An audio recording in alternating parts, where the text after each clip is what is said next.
that said all citizens, you have to apply the law equally to everyone. And they said, we're applying the law equally. They're getting equal facilities. They're just separated, separate but equal. And the U.S. Supreme Court went along with it and said, yep, that's good enough. That's what they did in 1896. And that lasted all the way until 1954 with Brown versus Board of Education of Topeka, Kansas, where Mr. Brown had a daughter. I think he was a member of the NAACP back when the NAACP was really a good organization. And they charged well, you know, it's been politicized now, and it's not a good thing anymore, in my opinion. But at that time, with them and Rosa Parks that we're going to learn about and so on, they did a whole bunch of good. In 1954, the U.S. Supreme Court took a look at this again. He said, my daughter, I wanted to go to the white school. They went all the way to the Supreme Court, and the U.S. Supreme Court reversed itself. It was unanimous, 9-0. And they said separate but equal is not right. Separate is not equal. In the first place, the schools aren't as good because they never have as much money in these poor districts. And secondly, there's a stigma that's there, a social stigma, and so on. So they overturned Plessy v. Ferguson. 1896, they started Plessy v. Ferguson, and then 1954 they ended Plessy v. Ferguson and said you can't separate the races in schools. Well, I was going to school in 1955, and I guarantee you we had separated then, and I was going to school in 1963 and 64, and we still didn't have and that's when, so this is 10 years later, 1964, and nobody had segregated. I don't know, maybe somebody had, but for the most part, nobody had segregated in the South. Pardon me? They have not integrated. They hadn't integrated, I'm sorry. They hadn't integrated as what they were supposed to do. And so the Congress and the Supreme Court said, you've had long enough, you've got to do it, and we're going to, and starting in the fall of 1964, everyone was going to be segregated. Now, is that why here Integrated. I'm sorry, integrated. in Tyler they're still under those busing laws, and is that everywhere in the South or just in Tyler? Well, the busing laws, though, are for different reasons. It's not to separate the races as it was. I thought it was to bus them to integrate the No. schools. Oh, you mean to bus us integration. together, forced To integrate integration? the schools. Yes. Because they keep renewing it in Tyler. You're still under the Yeah. William Wayne Justice Law. Right. In Tyler. In 1970, there were over 1,000 school districts that were under that DSEG order, and now there's a half a dozen. So it's just But Tyler's it's also one. gotten mixed up because they're busing them to charter schools, you know, busing it across town. And, no. yeah, aren't they busing to charter schools? Well, I'm not aware of that, but they're still, the public schools in Tyler are still They're under not law. busing at the charter schools. Maybe not. Those are No. probably And being they treated like count private the schools. population. When I worked over here at Kissant, they count the population. But- How many black, how many Hispanic, how many white. Well, but we do agree on this. I mean, if what you're saying is that busing is still being used to make sure that the schools are integrated, yes. Yeah, it is still being done all over the place. But so 1964, it ended here as far as schools were concerned. Well, that 1954 decision was a catalyst for other things. In 1955, Rosa Parks, we all know about Rosa Parks. She was the lady down in Mississippi, I want to say, or was it Alabama? Selma, wasn't it? Well, I don't know if she was in Selma. Yes, It was in Alabama. it was in Alabama because when Martin Luther King got started, it was to organize a bus boycott in support of her. So she gets on the bus, and all of us remember that we're back there. You know. Birmingham. It was Here's the front of the bus. Tuskegee. There's the bus driver. The Tuskegee. white people sat here, and the black people, or the colored people, sat back here, and she sat up here on a full bus to make sure. And so a guy gets on. What a wimp! I mean, even if he was a bigot, he shouldn't have asked a woman to get up. But he says he wants the seat, and the bus driver says, "You got to give him your seat." And she says no. And so she gets arrested, and I think she and her husband might have been lawyers too. And they appealed it, went all the way to the Supreme Court, and the U.S. Supreme Court said yes. Not only is segregation or separate but equal wrong in schools, 1954, but it's also wrong in public transportation. So Rosa Parks is, you know, it took it about 380 days that it was being to get to the Supreme Court and to be decided and so on. That's a pretty fast time, by the way. And so Martin Luther King, Martin Luther King Jr., this young black preacher, he organized the bus boycott there in Selma or Montgomery, whichever it was. Not Tuskegee. Pardon me? Not Tuskegee. Not to what? Tuskegee. No, what No, Tuskegee? it wasn't Tuskegee. Tuskegee I think it was Selma. I think it was Selma. And so he was really the leader of the civil rights. Started and ended separate but equal. Rosa Parks ended it as far as public transportation is concerned. In 1964, we had the Civil Rights Act. That was we had 1968, the 1972, and so the Civil Rights Act.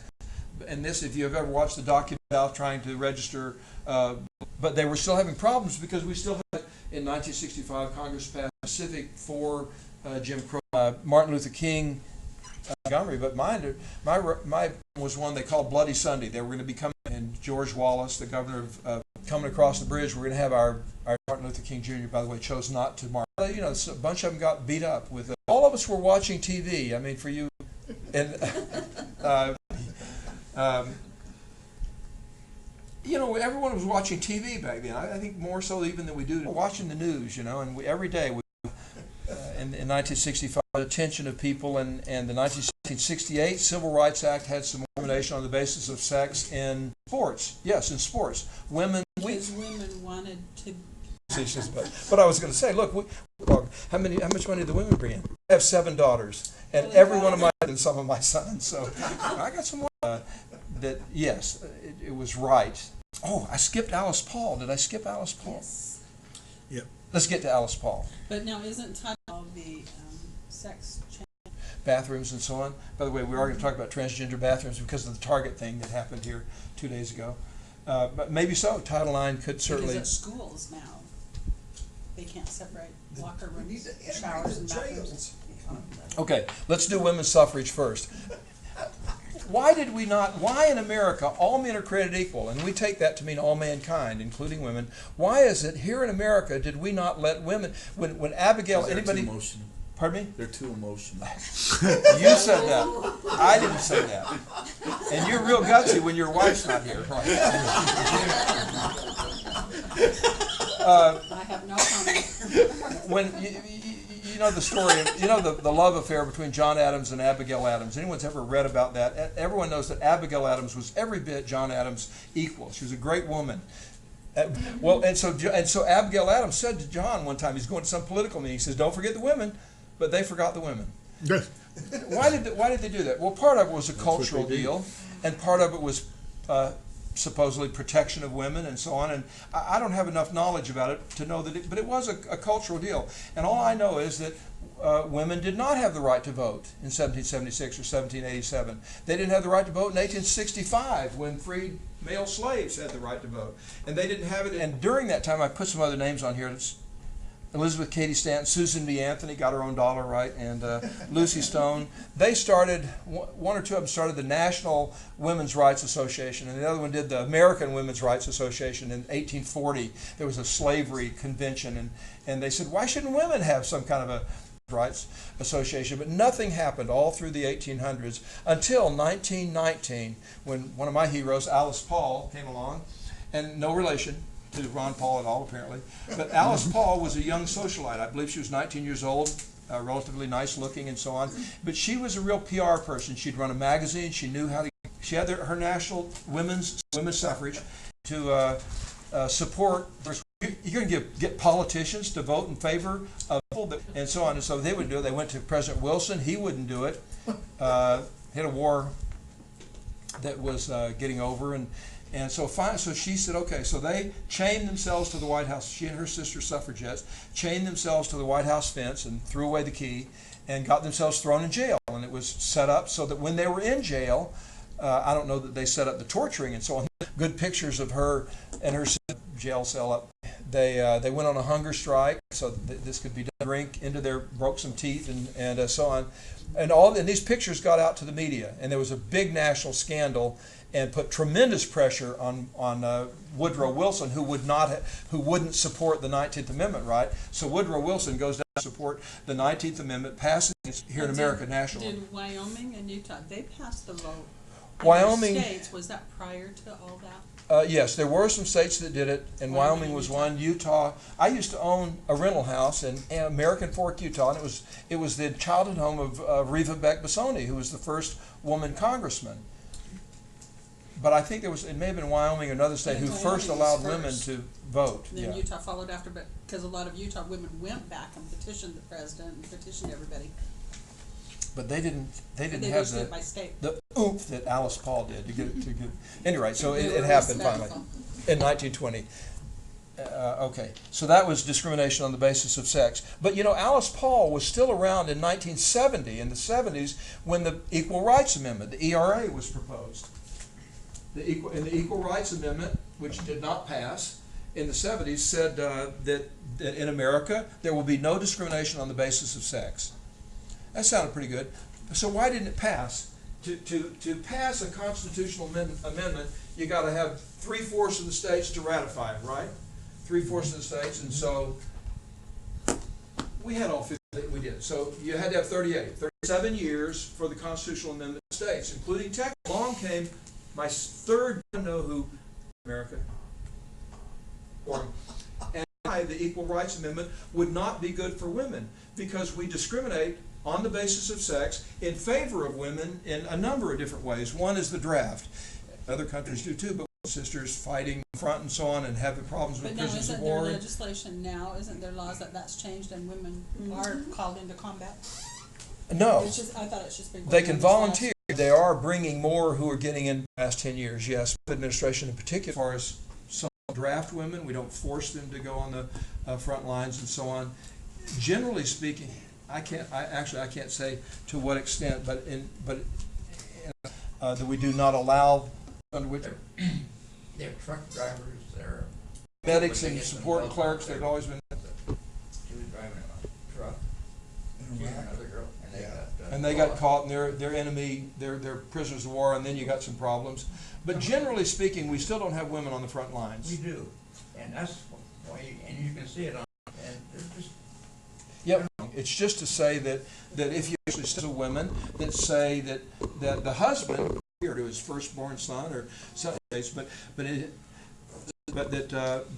it's a policy decision that has been made in America, and she convinced them that the Equal Rights Amendment should not be passed, and so immediately they stopped it. It never got more than 35. Several of the states on this here in Texas were trying to rescind. That's a long story. Through here pretty fast because I wanted to get through Native Americans and foreign. I didn't put anything. Let's talk about Asian Americans first. I didn't put anything on here, but what kind of? Can anyone think of discrimination that we've had on the basis of national origin? Internment camps. In the Crouch, right? You can't internment camps, and there were hundreds of thousands of Japanese who were put in. Did they ever intern any Germans here? Not many, not very many, because and why did we do the Japanese and not the law said both Japanese and German?